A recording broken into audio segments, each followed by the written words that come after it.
Hello and welcome to the Infinity Saga and Beyond, an MCU fan podcast. My name is Jordan. With me today, talking Ultimate Spider-Man, is Chris. How are you, I'm Chris? ultimately doing great. It's going to be an interesting issue to talk about, so glad to be here.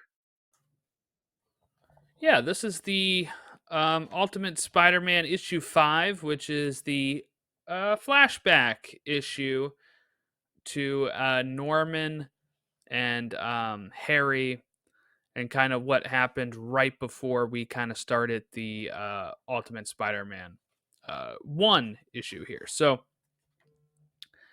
Um,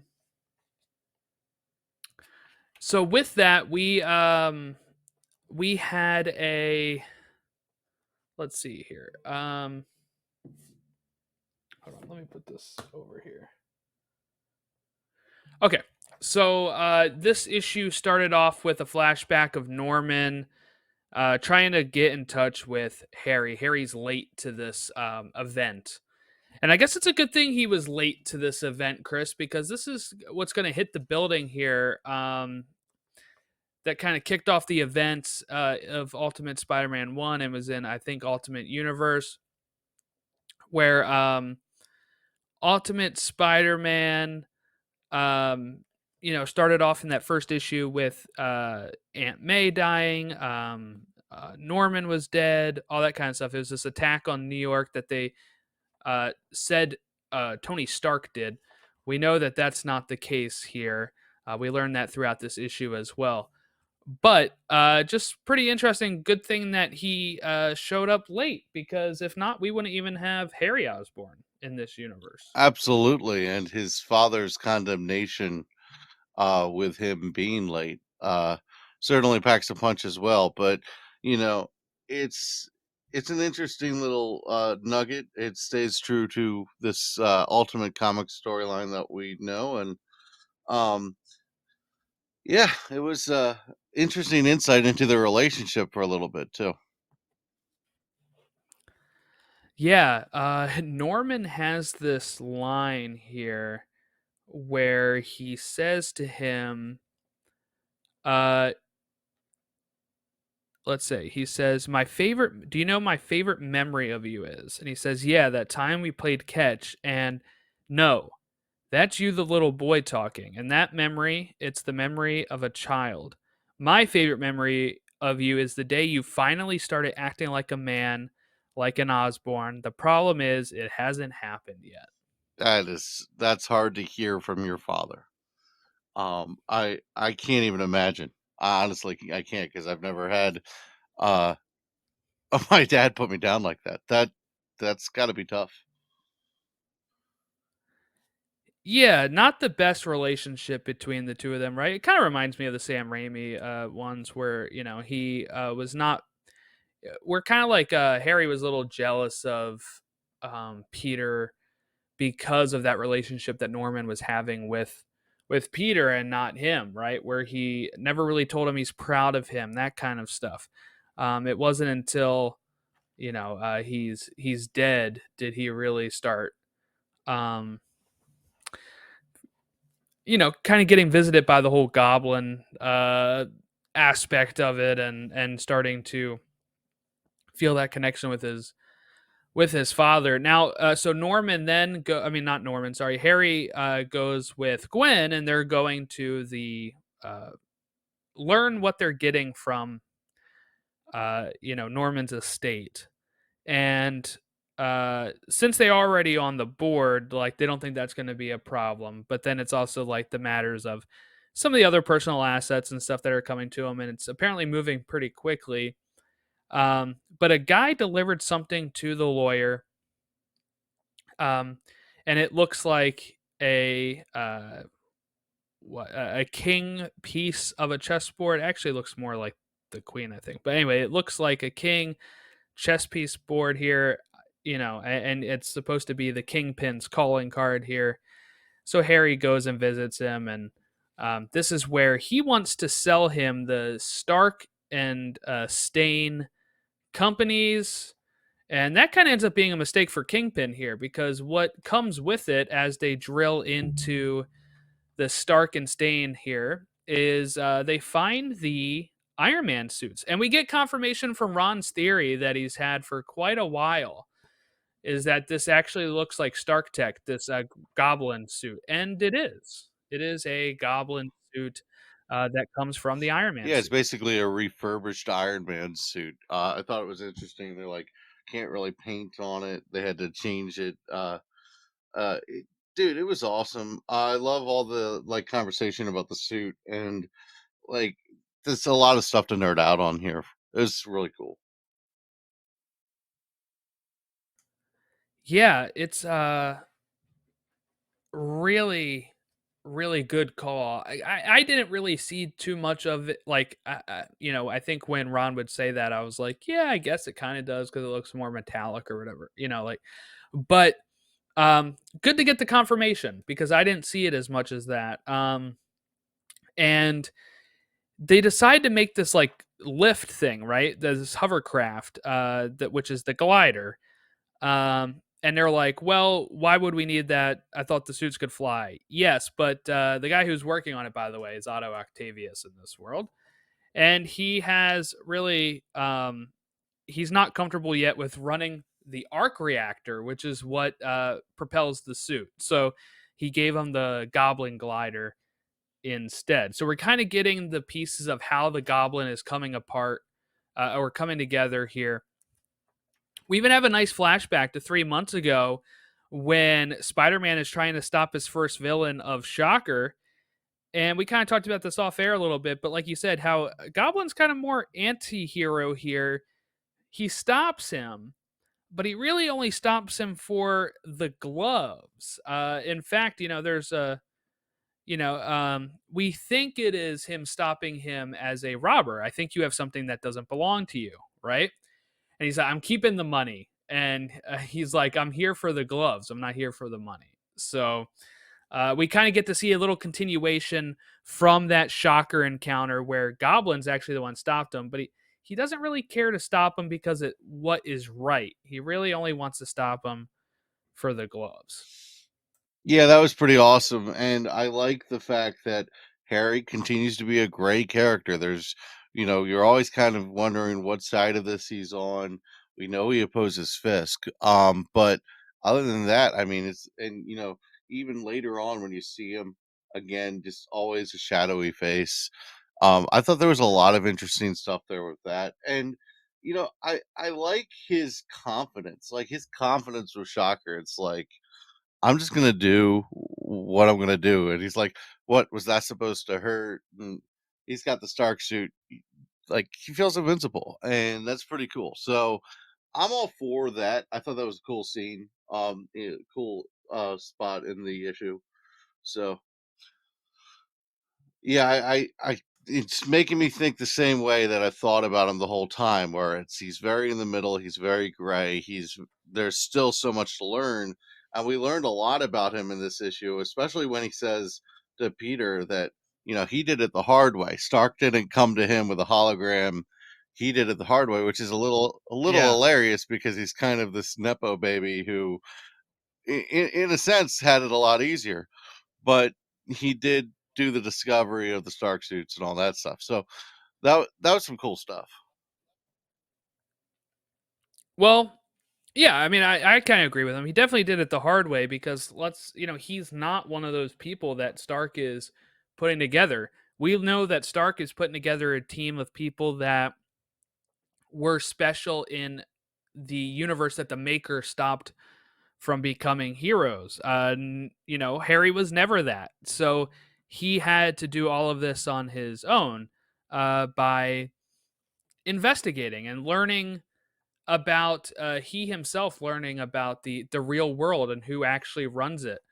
We get this great meeting of the 2 months beforehand, where we get to see what they've actually talked about in the past, and because we kind of jumped from like issue 3 and 4 to them just kind of already knowing like and us having to figure out what he's told Harry, what's Harry's told him. This is kind of that thing that really fills in the gaps here.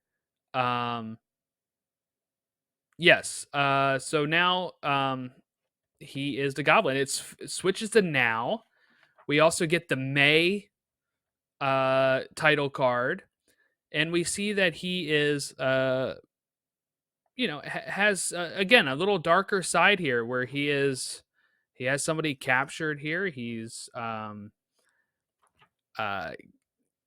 talking about um talking with this guy back and forth, and he has to say, I guess we're about to find out, right? When he asks him, am I a boy or a man? Am I a hero or something else?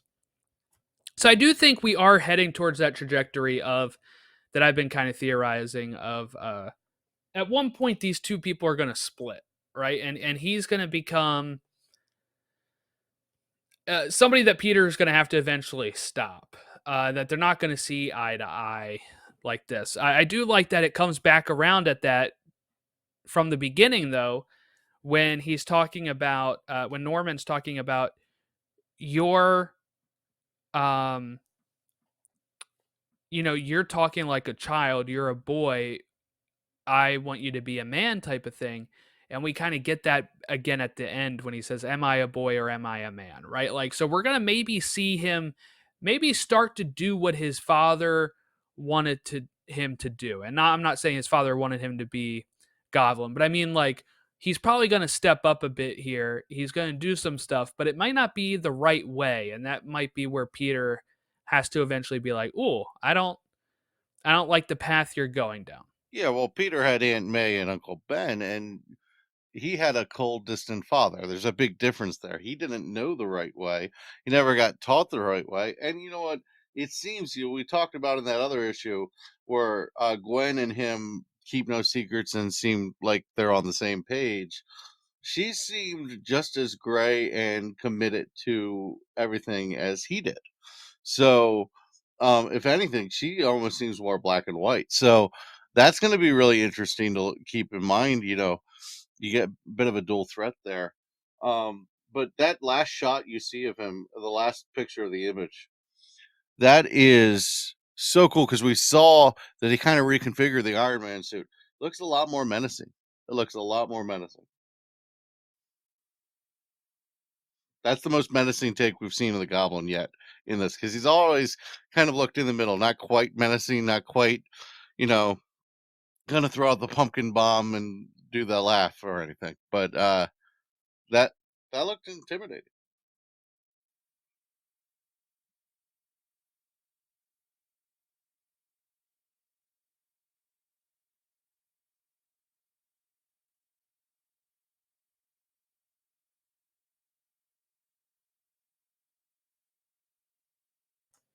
If we look at the solicitation for next month, which I have right here, we learned that next month is the conclusion of the opening arc here. So Spider-Man must finally confront the head honcho himself, Wilson Fisk, the Kingpin.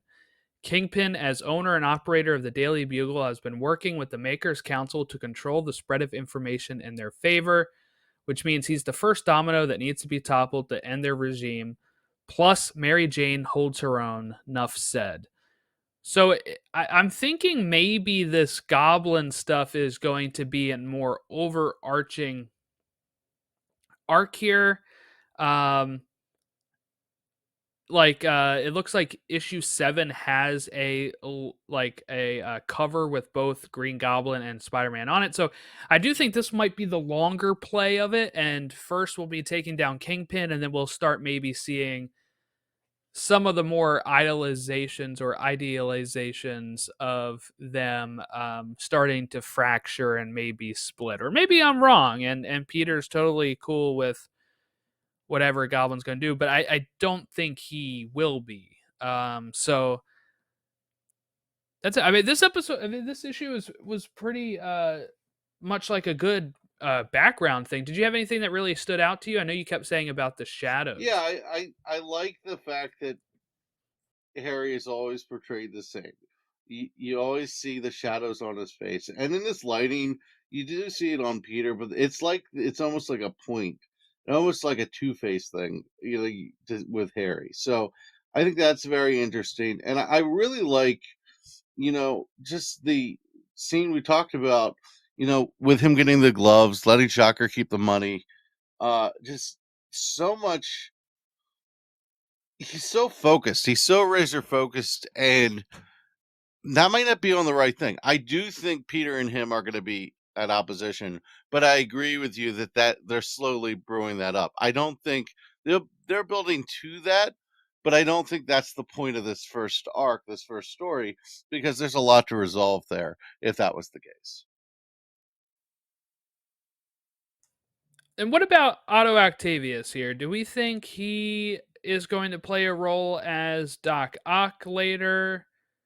Oh, I might have the answer to that actually. Well, I think it's he might have his little lab to do the messed up stuff with right now with this all the Stark stuff.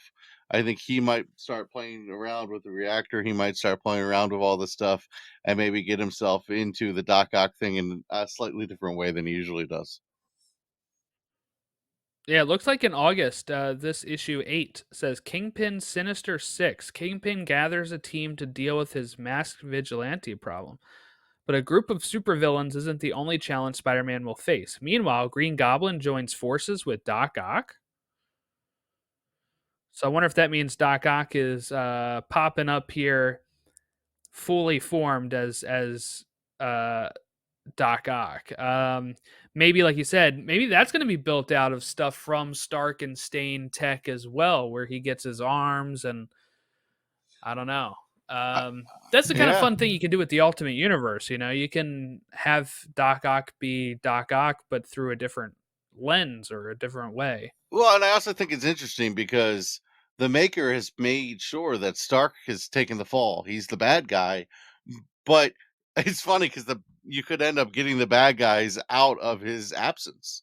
So that, almost makes him the bad guy anyway, despite him having no actual action towards it.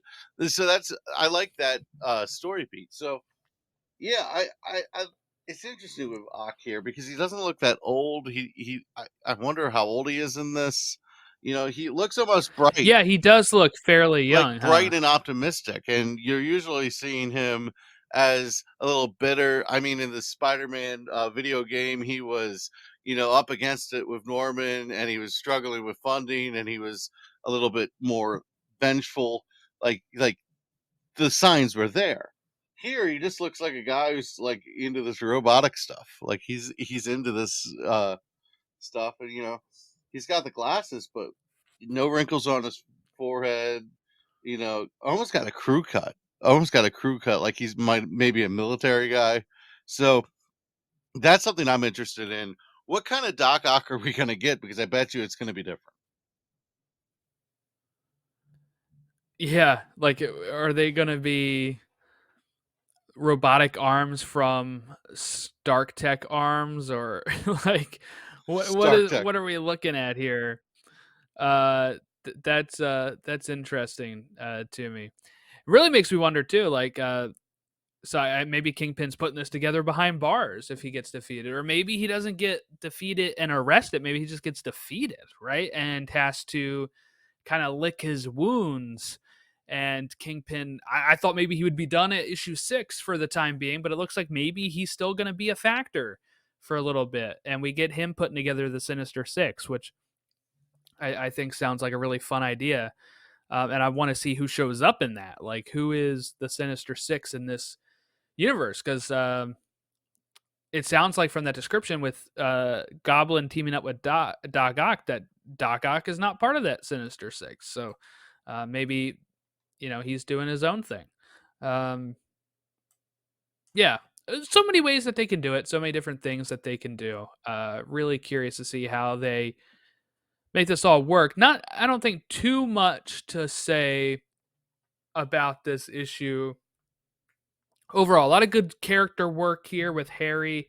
I think it was something we needed to see, where he's currently at, what his motivation is, and maybe giving us a little darker side that he's not willing to show Peter, and us seeing it ourselves, and kind of setting up maybe where that's going to go down the path. But I go think ahead. this is the most beautiful issue we've got in terms of art.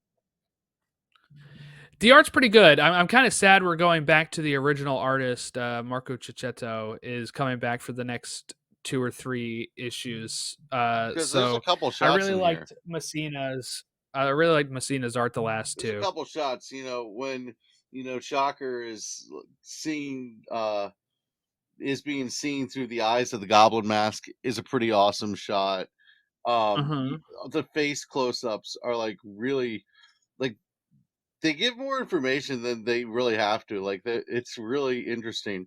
We were just talking about Otto and Doc Ock, and we're like all these details we glisten just from that, and like the speculation of what kind of it's going to be. I just thought this artwork was absolutely incredible. Like I am, and the colors were really. Sometimes when you have an exposition story, the art kind of as exposition-y with it, and this was very vibrant. It was Uh-huh. like almost like it was all, whether it was flashback or not, it was all like right happening, like very awake, very alert. The greens and the reds. I was just I had fun with this because it was a beautiful issue. Yeah. All right. Well, next time I think we'll get the most of the action we're gonna get if the cover is to be believed, because the cover is, the two of them facing off, Kingpin and Spider Man. But we'll see, because we this was another issue with not a lot of fighting, which again for me is fine. I really like what they're doing with the story so far, so I'm willing to kind of give it that grace. Um, yeah. All right. Well, short one this month. Next month might be a little longer. We'll see how the issue is. Um, but thank you all for watching and listening. You can follow us at TO Infinity Saga on Facebook. I mean, on Twitter. I forget what we're on Facebook. I think it's TO Infinity Saga. But you can follow all the links in the show notes below. You can like and subscribe to us here on the YouTube channel, or rate and review us on Apple Podcasts and Spotify. It helps other people find the show. We've got Deadpool and Wolverine stuff coming up throughout, Comic Con wants and needs that are going to be coming up soon, and just a whole bunch more coming up on this channel. And then over on Elseworlds, where Chris is usually joining me, we are um, going to be talking My Ventures with Superman next week.